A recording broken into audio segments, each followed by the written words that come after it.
ನಮಸ್ಕಾರ ಎಲ್ಲರಿಗೂ. ಲವಂಜಿಕೆ ವಿತ್ ಪರಿ ಯೂಟ್ಯೂಬ್ ಚಾನಲ್ಗೆ ನಿಮ್ಮೆಲ್ಲರಿಗೂ ಸ್ವಾಗತ. ಸ್ನೇಹಿತರೆ, ಇಂದಿನ ವಿಡಿಯೋದಲ್ಲಿ ನಾವು ವಿಟಮಿನ್ಸ್ ಮತ್ತು ಅದರ ರಾಸಾಯನಿಕ ಹೆಸರು ಹಾಗೂ ಅದರ ಕೊರತೆಯಿಂದ ಬರುವ ರೋಗಗಳ ಬಗ್ಗೆ ತಿಳಿದುಕೊಳ್ಳೋಣ. ಬನ್ನಿ ವಿಡಿಯೋನ ಶುರು ಮಾಡೋಣ. ವಿಟಮಿನ್ ಎ, ಇದರ ರಾಸಾಯನಿಕ ಹೆಸರು ರೆಟಿನಾಲ್. ಇದರಿಂದ ಬರುವ ರೋಗಗಳು ಇರುಳು ಗುರುಡು. ವಿಟಮಿನ್ ಬಿ1, ಇದರ ರಾಸಾಯನಿಕ ಹೆಸರು ಥಯಾಮಿನ್.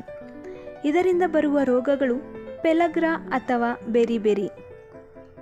ವಿಟಮಿನ್ ಸಿ, ಇದರ ರಾಸಾಯನಿಕ ಹೆಸರು ಆಸ್ಕಾರ್ಬಿಕ್ ಆಮ್ಲ. ಇದರಿಂದ ಬರುವ ರೋಗಗಳು ಸ್ಕರ್ವಿ.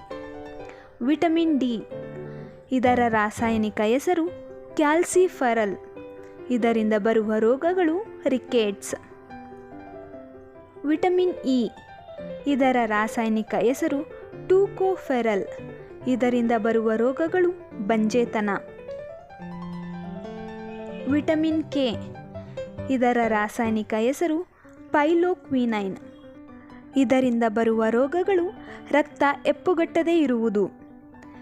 ವಿಟಮಿನ್ ಬಿ2, ಇದರ ರಾಸಾಯನಿಕ ಹೆಸರು ರೈಬೋಫ್ಲೇವಿನ್. ಇದರಿಂದ ಬರುವ ರೋಗಗಳು ಚರ್ಮ ಬಿರುಕು. ವಿಟಮಿನ್ ಬಿ3, ಇದರ ರಾಸಾಯನಿಕ ಹೆಸರು ನಿಯಾಸಿಸ್.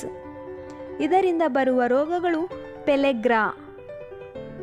ವಿಟಮಿನ್ ಬಿ9, ಇದರ ರಾಸಾಯನಿಕ ಹೆಸರು ಪೋಲಿಕ್ ಆಸಿಡ್. ಇದರಿಂದ ಬರುವ ರೋಗಗಳು ಹಿಮೋಗ್ಲೋಬಿನ್ ಮಟ್ಟ ಕುಗ್ಗುತ್ತದೆ.